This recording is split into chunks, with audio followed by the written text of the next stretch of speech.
በአገር ውስጥና በውጭ የምትገኙ ኢትዮጵያውያንና ኤርትራውያን ስለ ቅን ሐሳባችሁ፣ ስለ ቅን ልቦናችሁ እጅግ አብዝቼ አመሰግናለሁ።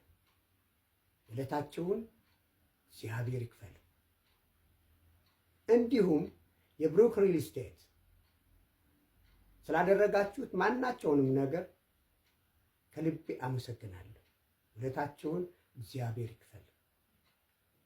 ብሩክ ሪል ስቴት ስጦታውን ሊሰጠኝ ተዘጋጅቷል። የሐሳቡ ጠንሳሽ ውድ አዶናይ ልጄ በተገኘበት ለመውሰድ ተዘጋጅቻለሁ። እግዚአብሔር ኢትዮጵያን፣ ሕዝቦቿን፣ ምድሪቷን ይባርክ። እግዚአብሔር ይስጥልኝ። ታወቀው አርቲስት ሰለሞን ተካ በኢትዮጵያ ቲያትር የኪነ ጥበብ ስራ ውስጥ ለ40 ዓመታት አገልግሏል። እንግዲህ በዚህ 40 ዓመታት ውስጥ በርካታ ፊልሞችን፣ ተከታታይ ድራማዎችና ቲያትሮችን ሰርቷል። እንግዲህ ለኢትዮጵያ የኪነ ጥበብ ዘርፍ በርካታ ስራዎችን ሰርቷል፣ አበርክቷል፣ የድርሻውንም ተወጧል። ነገር ግን ይህ የኪነ ጥበብ ስራ ራሱን እንዲችል አላደረገውም። አንድ ቀን ታክሲ ለመያዝ ሲሯሯጥ ይታያል አርቲስት ሰለሞን ተካ። እንግዲህ ይሄን የተመለከተ አንድ ወጣት በያዘው ሞባይል ወይም ደግሞ ስልክ በመቅረጽ ማህበራዊ ሚዲያ ላይ ያጋራዋል። ይህ የተጋራ መረጃ ቲክቶከር አዶናይ ላይ ይደርሳል። እንግዲህ ይህን የተመለከተው ቲክቶከር አዶናይ መኪና ለምን የለውም በሚል የጀመረው እንቅስቃሴ እንግዲህ ፍሬ አፍርቶ አርቲስት ሰለሞን ተካ መኪና እንዲኖራቸው ሆኗል። ይህ የመኪና ቻሌንጅ የተጀመረው ከብሩክ ሪል ስቴት ጋር ነው። ብሩክ ሪል ስቴት እና ቲክቶከር አዶናይ ቻሌንጁን አስጀምረው እንግዲህ የመኪና ባለቤት እንዲሆን ሆኗል። የሆነው ምንድነው? ቲክቶከር አዶናይ የብሩክ ሪል ስቴትን የቲክቶክ ፎሎወር ወይም ቁጥር ወደ 1.5 ሚሊዮን እንዲያድግ ካደረገ ብሩክ ሪል ስቴት ለአርቲስት ሰለሞን ተካ መኪና እንደሚሸልመው ቃል ይገባለታል። እንግዲህ ቲክቶከር አዶናይም ያለውን በህዝብ ዘንድ ያለውን ተቀባይነት በመጠቀም ወደ 1 ሚሊዮን ከፍ ያደርግለታል። ነገር ግን የተባባሉት 1.5 ሚሊዮን ነው። ነገር ግን 1.5 ሚሊዮን ባይሞላም ለአርቲስት ሰለሞን ተካ መኪናውን እሰጣለሁ በሚል ብሩክ ሪል ስቴት ለጋሽ ሰለሞን ተካ መኪናውን ለመስጠት ቃል ገብቷል። ነገር ግን በዚህ መካከል ቲክቶከር አዶናይ እንግዲህ በህግ ቁጥጥር ስር መዋሉ ይታወሳል። ስለዚህ አርቲስት ሰለሞን ተካ አዶናይ ሳይኖር መኪናውን አልቀበልም በሚል መኪናውን እስካሁን እንዳልተቀበለ ይታወሳል። እንግዲህ ይህን ተከትሎ ለአርቲስት ሰለሞን ተካ ለኢትዮጵያውያንና ለኤርትራውያን ምስጋና በማቅረብ እንዲሁም ለቲክቶከር አዶናይና ለብሩክ ሪል ስቴት ምስጋና ይገባቸዋል በሚል ምስጋና ካቀረበ በኋላ መኪናውን ግን የምቀበለው ቲክቶከር አዶናይ ከጎኔ ሲሆን ነው በሚል መልእክት አስተላልፏል ማለት ነው። እንግዲህ ቲክቶከር አዶናይ ነገ ጉዳዩ በፍርድ ቤት ተይዟል። እንግዲህ ህግ የያዘው ጉዳይ ነው። ህግ ከያዘው በኋላ አጣርቶ የሚሆነውን የሚወስን ይሆናል። እንግዲህ ቲክቶከር አዶናይ መልካም እድል እንዲገጥመው እያል ቲክቶከር አዶናይ ነገ ፍርድ ቤት እንደሚቀርብ ይታወቃል። ስለዚህ ቲክቶከር አዶናይ በህግ ቁጥጥር ስር ነው ያለው። ህግ ደግሞ ይሆነኛል ያለውን ማረጋገጥ ያለበትን ነገር አረጋግጦ ችግር ካገኘበት እንግዲህ በዚሁ ሊያስቀጥለው ይችላል። ዳይ ችግሩ ቀላል ነው ወይም ደግሞ በዚህ ሊፈታ ይችላል ብሎ እንግዲህ ከፈታውም ጥሩ ነገር ነው። ይህ በእንዲህ እንዳለ እንግዲህ አርቲስት ሰለሞን ተካ መኪናዬን የሚቀበለው ቲክቶከር አዶናይ ልጄ ሲኖር ነው በሚል ያስተላለፉት መልእክት አስገራሚ ሆኗል። አርቲስት ሰለሞን ተካ ይህን መልእክት በእውነት ድንቅ መልእክት ነው ያስተላለፉት። ምክንያቱም ቻሌንጁን ያስጀመረው ቲክቶከር አዶናይ ነው። አዶናይ በሌለበት መኪናውን መቀበል አልፈልግም በሚል የተናገሩት መልእክት የአርቲስት ሰለሞን ተካን ታላቅነት የሚያሳይ ነው።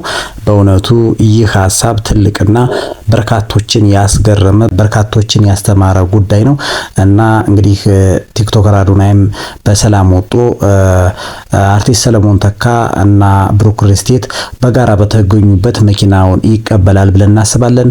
እንግዲህ ቲክቶከር አዶናይም በሰላም እንደሚወጣ ተስፋ እናደርጋለን። ወደ ሌላው ዝግጅት ስናልፍ እንግዲህ ሰሞኑን በጋዜጠኛ ሶፎንያስ ዋሲሁን እና በፍሬዘር መካከል የተጀመረው ሳጣ ገባ አሁንም እልባት አላገኘም።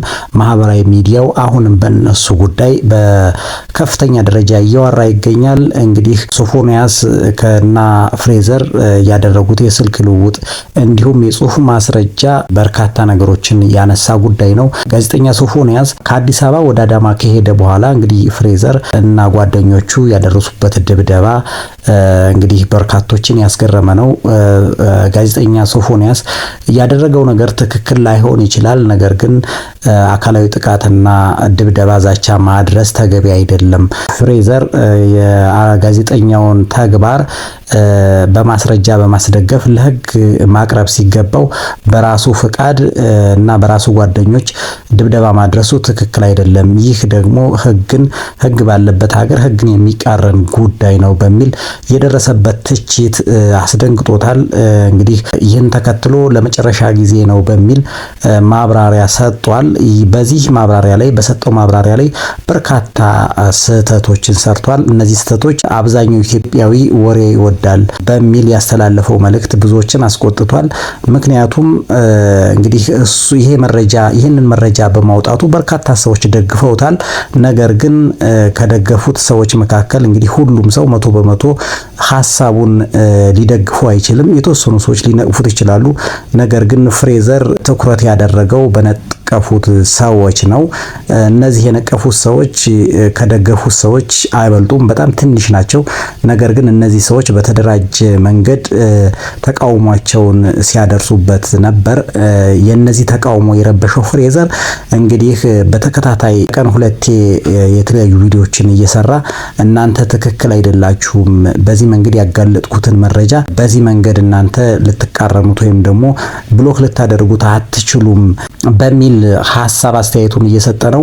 እንግዲህ ፍሬዘር እና ጋዜጠኛ ሶፎንያስ የገቡበት ሰጣ ገባ ወደ ከፍተኛ ደረጃ አድጎ እንግዲህ ፍሬዘርም በህግ ቁጥጥር ስር ውሏል። እንግዲህ በህግ ቁጥጥር ስር የዋለው በምን ጉዳይ እንደሆነ አልታወቀም። ፖሊስ በጉዳዩ ላይ የሰጠው ማብራሪያ ባይኖርም ከዚህ ጉዳይ ጋር ሊያያዝ እንደሚችል እየተወራ ነው። እንግዲህ ፍሬዘር ያደረገው የፈጸመው ስህተት አለ።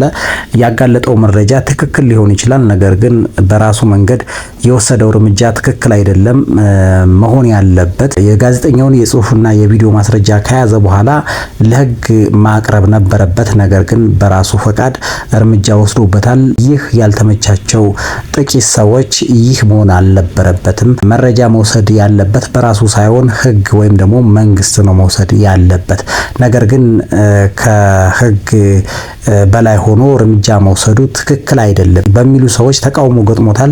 ይህ ተቃውሞ ያስደነገጠው ፍሬዘር ደግሞ እንግዲህ በርካታ ሀሳብ አስተያየቶችን እየሰጠ ነው።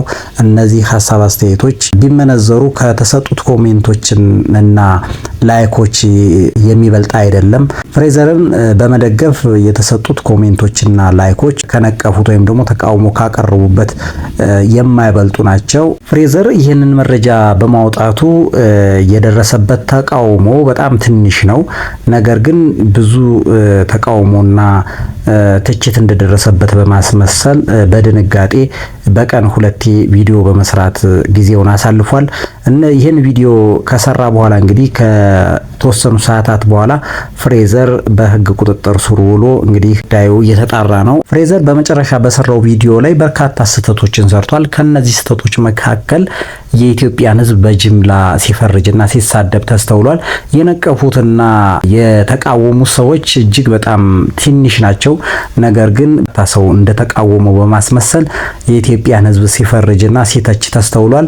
እንግዲህ ሕዝብን መተቸትና መፈረጅ አይቻልም። ምክንያቱም በተወሰኑ ሰዎች ተቃውሞ ጠቅላላ የኢትዮጵያ ሕዝብ ሊፈረጅና ሊተች ስለማይችል ያቀረበው ትችትና ፍረጃ አግባብነት የሌለው እንደሆነ በርካታ ሰዎች ሀሳብ አስተያየታቸውን እየሰጡ ነው። ይህ ጉዳይ ጣራ ነክቶ ወይም ደግሞ ከፍተኛ ደረጃ ላይ ደርሶ በጋዜጠኛ ሶፎንያስ ዋሲሁንና በፍሬዘር መካከል ያለው የተጀመረው ጉዳይ አድጎ አሁን አለበት ደረጃ ላይ ደርሷል። ከዚያ በተጨማሪ ደግሞ ጋዜጠኛ ሶፎንያስ ዋሲሁን እስካሁን በህግ ቁጥጥር ስር አልዋለም። ይህ ጉዳይ እንግዲህ ብዙዎችን አስገርሟል። ለምን በህግ ቁጥጥር ስር አይውልም?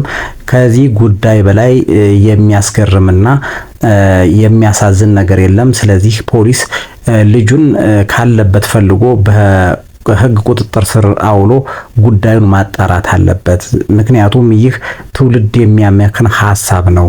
በርካቶችን ያሳዘነ ከኢትዮጵያዊነት ባህልና ወግ ያፈነገጠ ስለሆነ ይህንን ጉዳይ በማጣራት ለኢትዮጵያ ሕዝብ ትክክለኛውን ነገር ይፋ ማድረግ አለበት በሚል በርካታ ሰዎች ሀሳብ አስተያየታቸውን እየሰጡ ነው። ከዚህ በተጨማሪ ደግሞ በፍሬዘር በሚያስተላልፋቸው ኮንቴንቶች ዙሪያ በርካታ ሰዎች ሀሳብ አስተያየታቸውን እየሰጡ ነው። ፍሬዘር የሚያስተላልፋቸው ይዘቶች ከኢትዮጵያዊነት ባህልና ወግ ያፈነገጡ ናቸው። እሱ የሚያስተላልፋቸው ሀሳቦች በራሳቸው ትክክል አይደሉም። ትክክል እንደሆነ በማስመሰል የሚያስተላልፋቸው ሀሳቦች ትክክል አይደሉም። እርሱ ትክክል ሳይሆን ትክክል ያልሆነን ሰው ለህግ ማቅረብ ተገቢ አይደለም። ስለዚህ መጀመሪያ እሱ ትክክል መሆን አለበት። እርሱ ራሱን ካስተካከለ በኋላ ትክክል አይደለም ያለውን ሰው ለህግ ማቅረብ ነበረበት። ነገር ግን እሱ ራሱ ትክክል ሳይሆን ጋዜጠኛ ሶፎንያስ ዋሲሁንን መደብደብና ለህግ ማቅረብ ትክክል አይደለም። ስለዚህ ፖሊስ ፍሬዘርን የያዘበት መንገድ ትክክል ነው። ከያዘ በኋላ ደግሞ መመርመርና ማጣራት ያለበትን ጉዳይ ካጣራና ከመረመረ በኋላ ሊለቀው ይችላል። ነገር ግን ለምን ተያዝኩ ወይም ደግሞ ለምን ተያዘ በሚል የሚሰጡ ሀሳብ አስተያየቶች ትክክል አይደሉም። ፖሊስ ወይም ደግሞ የህግ አካል ማጣራት ያለበትን ነገር ሊያጣራ ይችላል። ስለዚህ ለማጣራት ደግሞ ፍሬዘርን ሊይዘው ይችላል። ፍሬዘር ለምን ተያዘ የሚል ሀሳብ አስተያየት መሰጠት የለበትም። ጋዜጠኛ ሶፎንያስ ዋሲሁን አልተያዘም ማለት ፍሬዘር ፈቃዱ ትክክል ነው ማለት አይደለም በሚል ሀሳብ አስተያየቶች እየተራመዱ እየተሰራጩ እየተሰጡ ይገኛሉ። እኛም ይህን መረጃ